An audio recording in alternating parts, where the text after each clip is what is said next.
because we are what's out there. I was back in KC for basically the entire week here. Yep. I just got back today, this morning.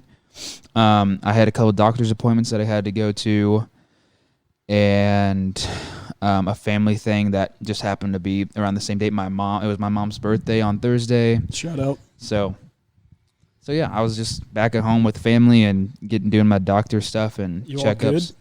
I'm all good, bro. I'm checking out so far. Another year in the books. Oh. So, yep. I was back in KC, but I'm back now. There wasn't a lot of stuff that went down there. That's all right. I got a big canvas. I saw that. I got a big old canvas that I'm gonna repaint. I got it at a thrift store for like $30. Do you have any ideas of what you're gonna paint on it? No, I don't know. Painting is like not something that I do often. I enjoy it, but colors aren't my strong suit. Ah, right. So I've always drawn. So I'm doing that, but I have this big old canvas. I don't know. I'll just get some spray paint maybe, or just go ham. I have some oil paints that I want to use. So I don't know. I just kind of let the creativity flow out of me. I want to go get a big, not necessarily that size because I don't know where I'd put it in my apartment. But I'd like to go grab it. Sorry to cut you off. What? I'm gonna go grab the canvas. Show the camera. Oh yeah, we can show the camera. Yeah, go get that thing. I'll fill space. You fill space. I forgot we have a camera, so that's something. Yeah, if you guys want to see this, you should watch or check out the YouTube. I'll mute your mic. Hold on. Okay. Are you mic 2 or my mic 2? I think he's mic 1. Yeah, there we go. Nate's going to grab it. I'll walk you through it. He took a couple of steps. He's in the other room. This thing is pretty fucking big. I'm not gonna lie. You got to check it out on the video. It's Untitled Clips is the YouTube channel. Look at this freaking thing. I mean, this is refrigerator sized. Yeah, this is human sized. Oh, hold on, you're still muted. Now you're good. This is human sized. Let me take the toothpick out. No, you're good.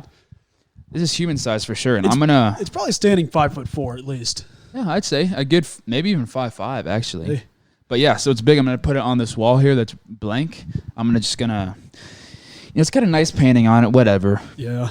But it's got some it's kind of grandma-y. I don't know who made it. Shout out to Catherine White. Catherine White. You did a good job here. But I'm gonna completely remove all of it. You're just upcycling it. Or, whatever the terminology is. Yeah, that works. So yeah, this is the canvas that I got, and I'm gonna repaint it. I'll probably try and scrape maybe not scrape it off. I don't know. Whatever the best way to repurpose it is. Yeah, maybe. I don't know. For those of you listening on the podcast, it's so big that it has to have 3 cross beams of structural support. Maybe just 2.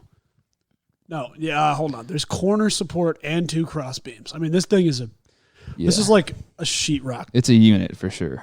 Yeah, it is. But it's going to be sweet. So I'm going to do something with it. I don't know. We've suggested dipping my nuts in some paint and just dangling it on there. That would be so funny. You know how families get their kids' feet and they put them next to each other? What if you did that with all your friends and just had their nuts? Oh, that'd be sweet. Call it sick. Family Jewels. That'd be sick, dude. I'm with that. Oh my gosh. But yeah, so that happened. I'm trying to get myself a canvas like that. Maybe not the same dimensions, but I definitely want something I can just kind of let it eat with some spray paint, see what happens. But that's pretty sweet. Nate's back. Yeah, I'm excited for that.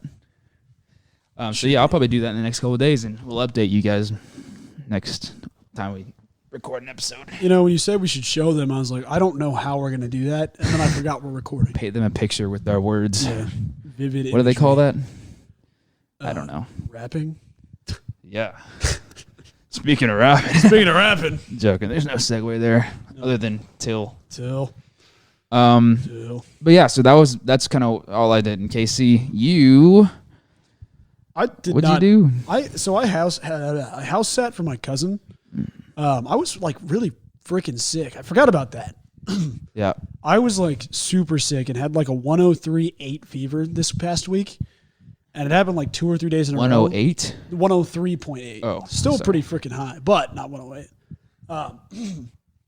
And I had taken some meds. I tested negative for COVID, so that's cool. But a lot of times with the cystic fibrosis related stuff, my exhaustion just kind of kicks in and my body just is dead. So I'm on some antibiotics now. I'm feeling a lot better. Thank goodness. I'm happy because you were really not in good shape. Like I came over before I left, I think. And this man was just, in the bed. Dead. Like, you were part of the bed for sure. Like, I was melting into that. Yeah, you were like a crustacean or something. I had 4, speaking of crustacean, no. I had like 4 blankets on top of me and I was still like freezing. It was horrible. But I'm good. I'm good now. I feel better. My voice is mostly back. I still have a little bit of like to me, but most of it's back. And I don't know if you mind me talking about this or not. No, you're fine. I can cut it out. But you were on new antibiotics, right? Did you mention that? I haven't. I might have mentioned it. I don't remember. I don't usually listen when I talk very often. No, but I started 2 new antibiotics. I don't mind me talking about it at all. I've always been pretty open about that type of stuff. But like with these new antibiotics, I didn't expect the doctors to call them in because if it's just a bug, the antibiotics won't do anything. But the difference is when the bug sets into your lungs, that's where they want to fight the infection. Sorry. Seltzer burp. But so they called in the antibiotics, and I've been on that since Friday of last week. So it's probably been about 4 days now. It's Tuesday-ish. Yeah, it's Tuesday. So I'm doing a lot better. I'm on a crazy amount of antibiotics, but one thing I didn't anticipate is it's like one of the meds is really like hard on my tendons and my joints. So like I didn't realize it, but in the email they were like, hey, stay away from any tendon straining activities. And we have a bowling tournament coming this weekend, so I'm just like going to tread lightly, Still going to bowl, but the team needs me. What are you going to do? Exactly. And there's no sense in hurting yourself or overexerting yourself if, Right. You have a tournament up, you don't have to go too hard. Right. For no reason. So, yeah, that's really weird how I wonder why that side effect is being caused from the medicine. I felt it too when we were bowling that first day, or we bowled practice last night. You were still in KC, but I bowled really well. I shot like a 244, but I could not get my knees under me at all. Like they felt so weak the entire time. Like I worked out only my knees. You just felt very unstable. Super unstable, and I was just like kind of galumphing around in the knees. It was weird. But, today was a lot better. I was more solid. My body overall feels better, like health-wise. That's good to hear. So. Sweet. So, the antibiotics must be, like, kicked in now. They gave me so many. Enough to last, like, a good month if I had to. Oh, damn. So they're like, we want you to get through this. So, I'm only supposed to be on it for 2 weeks. So, I'll be doing that. I'm going to grind it out, but I'm going to I finish up the first week Friday, and we'll see how my health is there. Cool. Well, hopefully, like, you're back in shape so we can get to the gym again and, get back into the routine. I didn't do much this weekend. I just kind of house sat. I made some music a little bit. Nothing crazy. Just, wanted to make some music and stuff. But I did do something a little different I'll talk about. I kind of changed up my songwriting process just to see. So I wrote a full song that I think was really good, but I started to try to record it and it just sounded bad because my voice wasn't all the way back yet. And I was like, all right, this is too much right now for my voice. I sound really nasally on the track and I don't want that.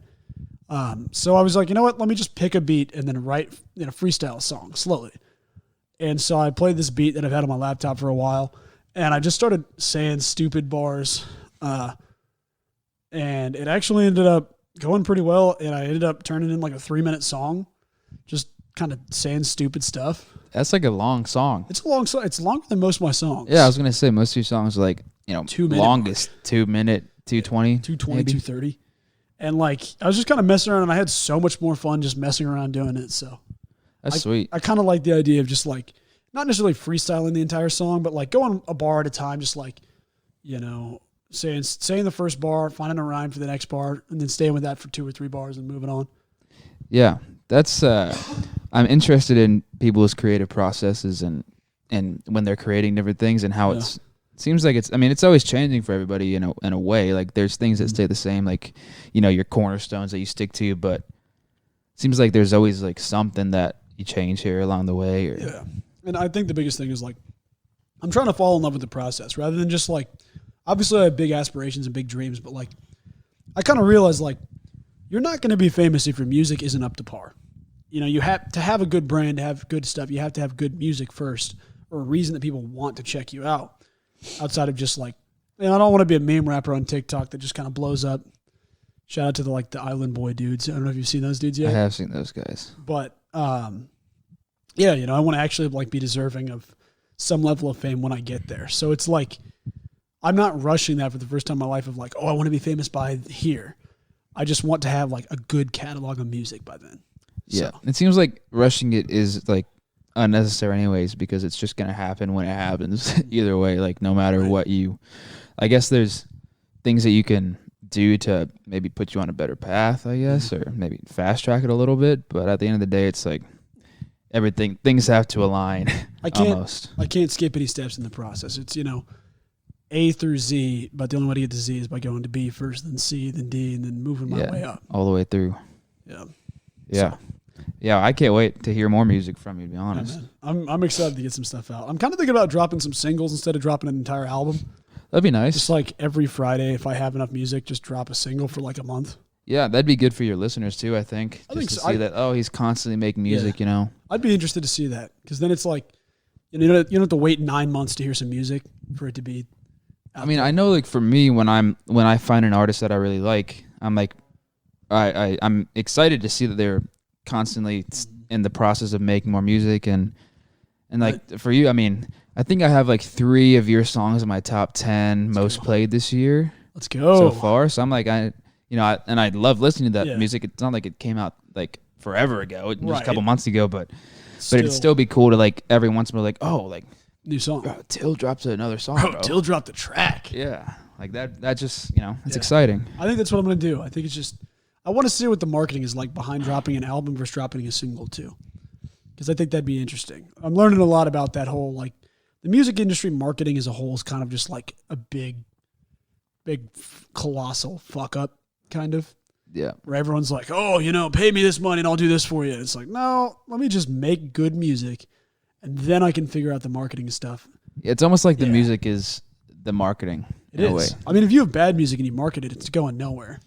I guess there's similar things that cross over in it's like you're selling, like the music is the product and you're selling it to the listeners as the audience. And it's like, there's things that cross over between each industry as far as marketing is concerned. But music is definitely different because it's not like a product that you buy in a way. It's like, it affects you more, like internally and like, just like one-on-one. You can't really force someone to like your music. And it's just like, if you have it, you have it. If you don't, well, it's not for them. That's okay. It's like you can have the best marketing ever for your music, but it's it comes down to if they like the song or not, or the music that you're making or not. Right.